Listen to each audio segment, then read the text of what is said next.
Hi hello. Tamil Nadu அரசு குற்ற வழக்கு மற்றும் தொடர்புத்துறையிலிருந்து மாவட்ட வாரியாக நோட்டிஃபிகேஷன் வெளியிட்டிருக்காங்க. இந்த குற்ற வழக்கு தொடர்புத்துறை அலுவலகத்தில் ஆஃபீஸ் அசிஸ்டன்ட் கேட்டகரியில் நமக்கு வந்து வேகன்சிஸ் இருக்கிறதா சொல்லியிருக்காங்க. ஸோ இந்த ஆஃபீஸ் அசிஸ்டன்ட் வேகன்சிக்கு நம்ம எப்படி அப்ளை பண்ணணும் அப்படிங்கிறத நம்ம இந்த வீடியோவில் பார்க்க போகிறோம். ஓகேங்களா, நம்ம வந்து போஸ்டரில் தான் இந்த வேலைக்கு அப்ளை பண்ண போகிறோம். இதுதான் பார்த்தீங்கன்னா அவங்களுடைய அஃபிஷியல் அப்ளிகேஷன் ஃபார்மு. இந்த அப்ளிகேஷன் ஃபார்மை தான் நம்ம வந்து ஃபில்லப் பண்ணி போஸ்டரில் சென்ட் பண்ணணும். இந்த அப்ளிகேஷன் ஃபார்மை நம்ம எப்படி ஃபில்லப் பண்ணணும், இதோட என்னென்ன சர்டிஃபிகேட்லாம் இணைச்சி அனுப்பணும், அட்டஸ்டேஷன் வாங்கணுமா வேணாமா, மற்ற எல்லா டீட்டெயில்ஸுமே நான் இந்த வீடியோவில் ரொம்ப ப்ரீஃபாக சொல்லியிருக்கேன். ஸோ வீடியோவை ஒரு செகண்ட் கூட ஸ்கிப் பண்ணாமல் ஃபுல்லாக பாருங்கள். இதே மாதிரி நிறைய ஆஃப்லைன் ஜாபுக்கு நீங்கள் எப்படி அப்ளை பண்ணணும், மற்ற மாவட்டத்திற்கெல்லாம் நீங்கள் எப்படி அப்ளை பண்ணிக்கணும் அப்படிங்கிற வீடியோ நம்ம சேனலில் ஆல்ரெடி நிறைய போட்டிருக்கோம். ஸோ அந்த வீடியோக்கான லிங்க் எல்லாமே உங்களுக்கு டிஸ்கிரிப்ஷனில் அவைலபிளாக இருக்கும், நீங்கள் கூட பார்த்துக்கலாம். இப்போ தான் நம்ம சேனலுக்கு நீங்கள் ஃபர்ஸ்ட் டைம் வரீங்க அப்படின்னா மறக்காமல் சப்ஸ்கிரைப் பண்ணி உங்கள் டிஸ்ட்ரிக்ட் நேமை கமெண்டில் சொல்லுங்கள். உங்கள் டிஸ்ட்ரிக்டான நோட்டிஃபிகேஷன் வரும்போது இதே மாதிரி நான் அப்டேட் பண்ணுறேன். இப்போது இந்த அப்ளிகேஷன் ஃபார்மை நீங்கள் எப்படி ஃபில்லப் பண்ணுறது அப்படிங்கிறத நம்ம பார்க்கலாம். இதுதான் பார்த்தீங்கன்னா அஃபிஷியல் அப்ளிகேஷன் ஃபார்மு. இந்த அப்ளிகேஷன் ஃபார்மை நீங்கள் எப்படி டவுன்லோட் பண்ணணும் அப்படின்னா டிஸ்கிரிப்ஷனில் லிங்க் கொடுத்துருக்கேன். ட்ரைவ் லிங்க் உங்களுக்கு அவைலபிளாக இருக்குது. ஸோ கிளிக் பண்ணிங்கன்னா டேரெக்டாகவே இந்த அப்ளிகேஷன் ஃபார்மு நோட்டிஃபிகேஷன் ரெண்டுமே நீங்கள் வந்து டவுன்லோட் பண்ணிக்கலாம். அப்ளிகேஷனை டவுன்லோட் பண்ணிவிட்டு முதல்ல பாருங்கள், இந்த இடத்துல நம்மளுடைய ஃபோட்டோவை ஒட்ட சொல்லியிருக்காங்க. ஓகேங்களா, உங்களுடைய பாஸ்போர்ட் சைஸ் ஃபோட்டோகிராஃபை நீங்கள் இந்த இடத்துல ஒட்டிக்கோங்க. ஒட்டிட்டு விண்ணப்பதாரரது பெயர், நம்மளுடைய நேம் கேட்டிருக்காங்க, கரெக்டாக எழுதிக்கோங்க. தந்தை பெயர் அல்லது கணவர் பெயர் எழுதிக்கலாம். ஓகேங்களா, அப்ளிகேஷன் ஃபார்மு நமக்கு வந்து தமிழ் ஃபார்மேட்டில் தான் கொடுத்துருக்காங்க. கண்டிப்பாக நீங்களுமே தமிழ்லேயே ஃபில்லப் பண்ணுங்கள். அடுத்தது நிரந்தர முகவரி கேட்டிருக்காங்க. ரொம்ப சின்ன பாக்ஸ் தான் கொடுத்துருக்காங்க. அதனால் இதில் பார்த்தீங்கன்னா உங்களுடைய டோர் நம்பரு, தெரு பெயர், மாவட்டத்தை மட்டும் எழுதிக்கோங்க. நம்ம அட்ரஸ்க்கு பார்த்தீங்கன்னா நம்மளுடைய ஆதார் கார்டை சென்ட் பண்ணுவோம். அதனால் அட்ரஸ் எந்த பிரச்சனையும் இல்லை. அந்த அட்ரஸ்க்கு பார்த்தீங்கன்னா நமக்கு இன்டர்வியூ லெட்டரை சென்ட் பண்ணிவிடுவாங்க. அடுத்ததாக பார்த்தோன்னா பிறந்த தேதி, வயது. ஓகேங்களா, ஸோ உங்களுடைய date of birth, then age எழுதிக்கோங்க. நெக்ஸ்ட்டு கைபேசி எண், நம்மளுடைய மொபைல் நம்பர் எழுதணும். கண்டிப்பாக மொபைல் நம்பர் நீங்கள் மென்ஷன் பண்ணுங்கள். ஏன்னா இன்டர்வியூ ஷெடியூல் பார்த்தீங்கன்னா இப்போ எல்லாருக்குமே மெசேஜாகவும் சென்ட் பண்ணுறாங்க, அதே மாதிரி இன்டர்வியூ லெட்டரும் வருது. ஸோ மொபைல் நம்பர் ரொம்ப ரொம்ப முக்கியமானது. வேலிட் மொபைல் நம்பர் எழுதிக்கோங்க. அடுத்ததாக நம்மளுடைய மதம் கேட்டிருக்காங்க. இந்த வேலைக்கு எல்லா மதத்தினருமே அப்ளை பண்ணிக்கலாம். ஹிந்துவாக இருக்கலாம், முஸ்லீம்ஸாக இருக்கலாம், அதேமாதிரி கிறிஸ்டியன்ஸ் எல்லாருமே நீங்கள் வந்து அப்ளை பண்ணிக்கலாம். உங்களுடைய மதம் என்னவோ நீங்கள் வந்து எழுதிக்கலாம். அடுத்தது பாலினம் கேட்டிருக்காங்க, நீங்கள் ஆணா பெண்ணா அப்படிங்கிறத எழுதிக்கலாம். அடுத்தது பார்த்தோன்னா வகுப்பு மற்றும் உட்பிரிவு, நம்மளுடைய கம்யூனல் கேட்டகரி. ஸோ ரொம்ப ரொம்ப முக்கியமானது. இந்த வேகன்சி பார்த்தீங்கன்னா பொது பிரிவினருக்கு கொடுத்துருக்காங்க. அதனால் எல்லாருமே அப்ளை பண்ணலாம். நீங்கள் ஜென்ரல் கேட்டகரியாக இருக்கலாம், எஸ்சி எஸ்டிஸாக இருக்கலாம், எம்பிசி, பிசி, டிஎன்சி, இந்த மாதிரி நீங்கள் எந்த கம்யூனலில் இருந்தாலுமே தாராளமாக அப்ளை பண்ணிக்கலாம். பட் இந்த இடத்துல உங்களுடைய கம்யூனலை வந்து நீங்கள் மென்ஷன் பண்ணணும். நீங்கள் பொது பிரிவினர்னால் பொது பிரிவினர் அப்படிங்கிறத எழுதுங்க. அடுத்ததாக பார்த்தீங்கன்னா நம்மளுடைய வகுப்பு மற்றும் உட்பிரிவு கேட்டிருக்காங்க, நம்மளுடைய கம்யூனல் டீட்டெயில்ஸ். ஓகேங்களா, ஸோ இந்த வேகன்சி பார்த்தீங்கன்னா பொது பிரிவினருக்கு தான் கொடுத்துருக்காங்க. அதனால் எல்லா கம்யூனல் கேட்டகரியுமே நீங்கள் வந்து அப்ளை பண்ணிக்கலாம். நீங்கள் general category, MBC, BC, DNC, SC, ST, இந்த மாதிரி நீங்கள் எந்த கம்யூனல் கேட்டகரியாக இருந்தாலும் நீங்கள் எல்லாருமே அப்ளை பண்ணுற மாதிரியான ஒரு வேகன்சி தான் இது. ஸோ உங்களுடைய கம்யூனல் டீட்டெயில்ஸ் இந்த இடத்துல எழுதி பக்கத்தில் சின்னதாக ஹைஃபன் போட்டு உட்பிரிவு பார்த்தீங்கன்னா நம்மளுடைய கம்யூனிட்டி சர்டிஃபிகேட்லேயே இருக்கும். அதை பார்த்துட்டு நீங்கள் இந்த பாக்ஸில் எழுதிக்கோங்க. அடுத்ததாக பார்த்தோன்னா கல்வி தகுதி ரொம்ப ரொம்ப முக்கியமானது. இந்த ஜாபை பொறுத்த வரைக்கும் ஆஃபீஸ் அசிஸ்டன்ட் வேகன்சி தான் நம்ம அப்ளை பண்ணுறோம். 8th பாஸ் பண்ணியிருந்தாலே போதும். நான் 8ஆம் வகுப்பு வரைக்கும் தான் ப்ரோ படிச்சிருக்கேன் அப்படின்னா நீங்கள் 8ஆம் வகுப்பு அப்படிங்கிறத எழுதிக்கலாம். சில பேர் 10வது படிச்சிருப்பீங்க, சில பேர் டிகிரி, டிப்ளமோ இந்த மாதிரி படிச்சிருப்பீங்க. உங்களுடைய அதிகபட்ச குவாலிஃபிகேஷன் என்னவோ அதை நீங்கள் இந்த இடத்துல மென்ஷன் பண்ணுங்கள். அதிகபட்சம் யூஜி டிகிரி வரைக்கும் மென்ஷன் பண்ணுங்கள். பிஜிலாம் வந்து நீங்கள் மென்ஷன் பண்ணாதீங்க. ஸோ இப்போ எம்எஸ்சி படிச்சிருப்பீங்க, ஸோ எம்எஸ்சிலாம் நீங்கள் வந்து மென்ஷன் பண்ண வேண்டாம். உங்களுடைய யூஜி வரைக்கும் நீங்கள் இந்த இடத்துல மென்ஷன் பண்ணிங்கனாலே போதும். அடுத்ததாக பார்த்தோன்னா விண்ணப்பதாரர் விருதுநகர் மாவட்டத்தை சார்ந்தவரா அப்படின்னு கேட்டிருக்காங்க. இப்போதைக்கு பார்த்தீங்கன்னா விருதுநகர் டிஸ்ட்ரிக்ட்லேருந்து தான் நமக்கு வந்து கால்ஃபர் பண்ணியிருக்காங்க. அதனால் விருதுநகர் மாவட்டத்தை சேர்ந்தவங்க மட்டும் நீங்கள் வந்து அப்ளை பண்ணணும். ஓகேங்களா, ஸோ ஆம் அப்படிங்கிறது எழுதிக்கோங்க. மற்ற மாவட்டத்தினர் அப்ளை பண்ணாதீங்க. ஏன்னு பார்த்தோன்னா நமக்கு வேகன்சிஸ் ரொம்ப கம்மியாக இருக்குது. அதனால் ஓன் டிஸ்ட்ரிக்டில் உள்ளவங்களுக்கு தான் ப்ரிஃபரன்ஸ் கிடைக்கும். ஸோ விருதுநகர் மாவட்டத்தில் இருக்கிறவங்க மட்டும் நீங்கள் வந்து அப்ளை பண்ணிக்கோங்க. இந்த இடத்துல ஆம் அப்படிங்கிறது டிக் அடிங்க.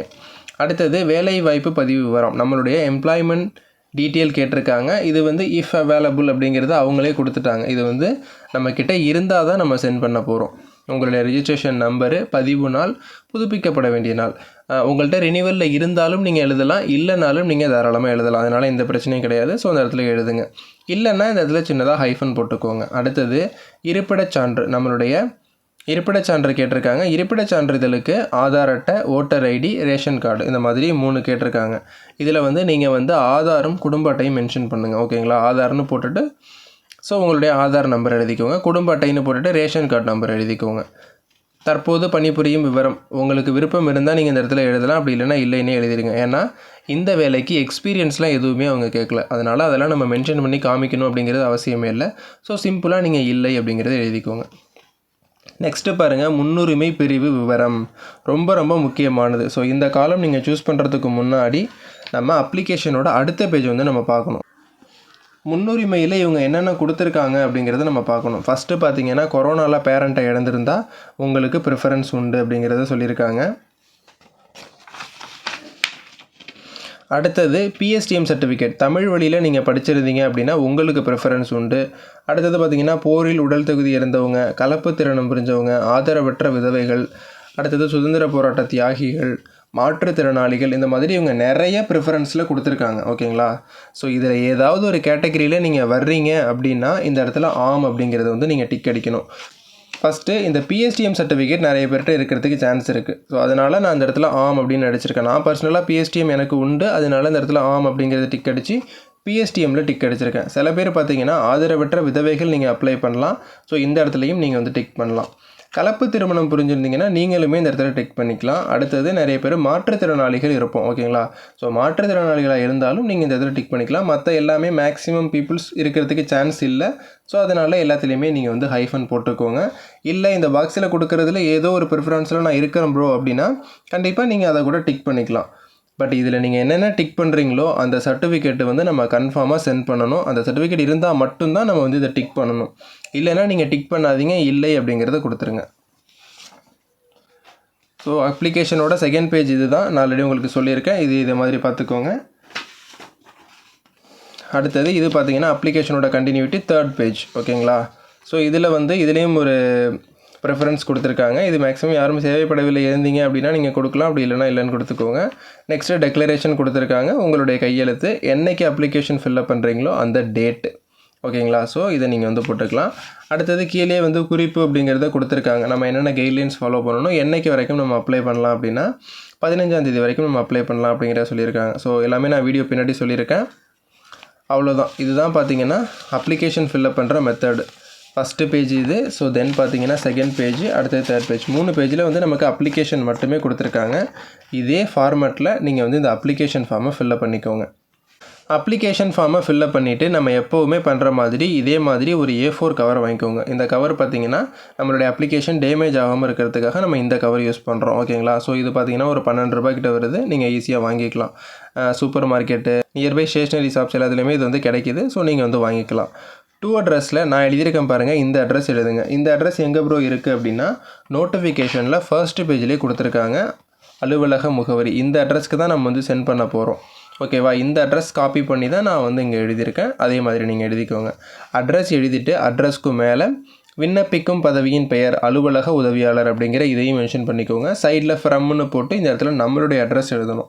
ஏன்னா நம்ம தானே அனுப்புகிறோம். அதனால் நம்மளுடைய அட்ரஸ் அனுப்பணும். கண்டிப்பாக மொபைல் நம்பர் மென்ஷன் பண்ணுங்கள். இவங்க அப்ளிகேஷன் ரிசீவ் பண்ணும்போது ஏதாவது ப்ராப்ளம் இருந்தாலும் உங்கள் கிட்ட கால் பண்ணி வெரிஃபை பண்ணிப்பாங்க. ஸோ மொபைல் நம்பர் கண்டிப்பாக நீங்கள் இந்த இடத்துல மென்ஷன் பண்ணணும். இதே மாதிரி இந்த A4 கவரையும் நீங்கள் வந்து ஃபில்அப் பண்ணிக்கோங்க. அடுத்தது இதே மாதிரி ஒரு சின்ன காக்கி கவர். ஓகேங்களா? ஸோ இந்த நோட்டிஃபிகேஷனில் வந்து நம்ம செல்ஃப் அட்ரஸ்டு கவர் அப்படின்னு சொல்லுவோம். இந்த கவர் அனுப்பலாம், அனுப்பாமலும் இருக்கலாம். நான் மறுபடியும் சொல்கிறேன், இது உங்களுடைய ப்ரிஃபரன்ஸ் தான். அவங்க வந்து கேட்கலை, நீங்கள் அனுப்பாமல் இருந்தாலும் ஓகே. இல்லை இதையுமே இது மாதிரி ஒரு கவர் வாங்கி லெஃப்ட் சைடில் ஸ்டாம்ப் ஒட்டி ஒரு 30 ரூபாய்க்கு ஸ்டாம்ப் வாங்கி ஒட்டி அப்ளிகேஷனுக்குள்ளே வச்சு நீங்கள் அனுப்பலாம். அனுப்புனீங்க அப்படின்னா உங்களுக்கு வந்து இன்டர்வியூ லெட்டர் வரதுக்கான பாசிபிலிட்டிஸ் அதிகம். ஸோ இதையும் நீங்கள் பண்ணுறா இருந்தாலும் பண்ணலாம், பண்ணாமலும் இருக்கலாம். ஓகேங்களா? அடுத்ததாக பார்த்தோன்னா நம்ம அப்ளிகேஷனுக்குள்ளே என்னென்ன சர்டிஃபிகேட் வச்சு அனுப்பணும் அப்படிங்கிறது இந்த இடத்துல உங்களுக்கு நான் ப்ரீஃபாக எழுதியிருக்கேன். ஸோ ஓகேங்களா? ஸோ இதை பார்க்குறதுக்கு முன்னாடி மறக்காமல் இந்த வீடியோக்கு ஒரு லைக் கொடுத்துருங்க. அதே மாதிரி உங்களுடைய ஃப்ரெண்ட்ஸுக்கும் நீங்கள் வந்து ஷேர் பண்ணிக்கோங்க. இது வரைக்கும் நம்ம சேனலை நீங்கள் சப்ஸ்கிரைப் பண்ணல அப்படின்னா மறக்காமல் சப்ஸ்கிரைப் பண்ணிக்கோங்க. ஓகேங்களா? ஸோ எல்லாமே ஜெராக்ஸ் மட்டும்தான் நம்ம அனுப்பணும். இந்த நோட்டிஃபிகேஷனுக்கு இல்லை, எல்லா நோட்டிஃபிகேஷனுக்குமே ஜெராக்ஸ் மட்டுமே நீங்கள் சென்ட் பண்ணுங்கள். ஃபஸ்ட்டு மதிப்பெண் சான்றிதழ். ஓகேங்களா. நம்மளுடைய mark sheet 10th 12th degree. இல்லை ப்ரோ நான் 10th வரைக்கும் தான் படிச்சிருக்கேன் அப்படின்னா நீங்கள் 10th சர்டிஃபிகேட் சென்ட் பண்ணால் போதும். டிகிரி மென்ஷன் பண்ணியிருப்பீங்க பார்த்தீங்களா, அவங்க என்ன பண்ணணும் அப்படின்னா நீங்கள் 10th அனுப்பணும், 12th சர்டிஃபிகேட்டும் அனுப்பணும், தென் பார்த்தீங்கன்னா டிகிரி சர்டிஃபிகேட்டும் அனுப்பணும். அதே மாதிரி உங்கள் எல்லாருக்கும் இன்னொரு டவுட் இருக்கும். இப்போ வந்து நான் படிச்சுட்டு இருக்கேன், என்னோடய டிகிரி வந்து கம்ப்ளீட் ஆகலை, பட் எனக்கு 18 வயசு கம்ப்ளீட் ஆகிட்டு நான் அப்ளை பண்ண முடியுமா ப்ரோ அப்படின்னு கேட்டால் நீங்களுமே அப்ளை பண்ணிக்கலாம். உங்களுடைய டிகிரியை நீங்கள் மென்ஷன் பண்ணாமல் 12th அப்படின்னு வச்சு நீங்கள் மென்ஷன் பண்ணி உங்களுடைய 12th சர்டிஃபிகேட்டை வச்சு மட்டும் நீங்கள் அப்ளை பண்ணிக்கலாம். ஓகேங்களா. அடுத்ததாக டிசி ஜெராக்ஸு. டிசிக்குமே அதே மாதிரி தான். நெக்ஸ்ட்டு பார்த்தோன்னா ஜாதி சான்றிதழ், நம்மளுடைய கம்யூனிட்டி சர்டிஃபிகேட்டு ரொம்ப ரொம்ப முக்கியமானது. ஓகேங்களா. கண்டிப்பாக இதை வந்து நம்ம வந்து அனுப்பணும். அடுத்தது ஆதார் அட்டை, குடும்ப அட்டை, வாக்காளர் அட்டை, ஏதாவது ஒன்று அனுப்பலாம். இல்லை 3மே என்கிட்ட இருக்குது ப்ரோ அப்படின்னா 3யுமே நீங்கள் அனுப்புங்க, கண்டிப்பாக எந்த பிரச்சனையும் கிடையாது. அடுத்தது வேலைவாய்ப்பு பதிவு. நான் ஏற்கனவே சொல்லியிருக்கேன், இது வந்து ப்ரிஃபரன்ஸ் தான். அதாவது இஃப் அவைலபிள் நம்மக்கிட்ட இருந்தது அப்படின்னா நம்ம அனுப்பலாம், இல்லைனா நம்ம விட்டுறலாம். இது வந்து ஆப்ஷனல் சர்டிஃபிகேட் தான். இதை பற்றி எந்த பிரச்சனையும் இல்லை. அடுத்தது தமிழ் வழி சான்று. ஓகேங்களா. நான் வந்து அந்த இடத்துல அப்ளிகேஷனில் டிக் பண்ணியிருந்தேன், நீங்கள் பார்த்தீங்கன்னா தெரியும். அந்த மாதிரி நான் டிக் பண்ணியிருக்கேன் அப்படின்னா அங்கே என்னென்ன டிக் பண்ணியிருக்கணும் அந்த சர்டிஃபிகேட் எல்லாமே வந்து நீங்கள் வந்து அனுப்பணும். நான் தமிழ் வழி சான்று அப்படிங்கிறது டிக் பண்ணியிருந்தேன். பார்த்தீங்கன்னா தமிழ் வழி சான்று நம்ம அனுப்பணும். சில பேர் மாற்றுத்திறனாளிகள் அப்ளை பண்ணுவீங்க. மாற்றுத்திறனாளிகள் அப்ளை பண்ணிங்க அப்படின்னா உங்களுக்கு மாற்றுத்திறனாளிகள் நலத்துறையிலேருந்து ஒரு கார்டு ஒன்று கொடுத்துருப்பாங்க, ஒரு சர்டிஃபிகேட் ஒன்று கொடுத்துருப்பாங்க. அதை நீங்கள் ஜெராக்ஸ் வச்சு சென்ட் பண்ணணும். அடுத்தது முக்கியமாக நம்ம என்ன பார்க்கணும் அப்படின்னா இந்த எல்லா சர்டிஃபிகேட்லையுமே நம்மளுடைய செல்ஃப் அட்டஸ்டேஷன் பண்ணி நம்ம வந்து அனுப்பணும் அப்படிங்கிறத சொல்லியிருக்காங்க. ரொம்ப ரொம்ப முக்கியமானது. நம்மளுடைய செல்ஃப் அட்டஸ்டேஷன் பண்ணி சர்டிஃபிகேட்டோட பாட்டமில் சர்டிஃபிகேட் இந்த இடத்துல முடியும் அப்படின்னா கீழே பார்த்தீங்கன்னா உங்களுடைய கையெழுத்தை போட்டு நீங்கள் வந்து அனுப்பணும், அவ்வளோதான். நம்மளுடைய அப்ளிகேஷன் ஃபார்மு, ஃபில்லப் பண்ண அப்ளிகேஷன் ஃபார்மு, நான் சொன்ன இந்த சர்டிஃபிகேட்டுக்கான எல்லாத்துக்குமான ஜெராக்ஸு, நோட்டிஃபிகேஷன் வந்து நீங்கள் சென்ட் பண்ணக்கூடாது, மறந்துடாதீங்க. இந்த அப்ளிகேஷன் ஃபார்மு, நம்மளுடைய சர்டிஃபிகேட்டு எல்லாமே சேர்த்து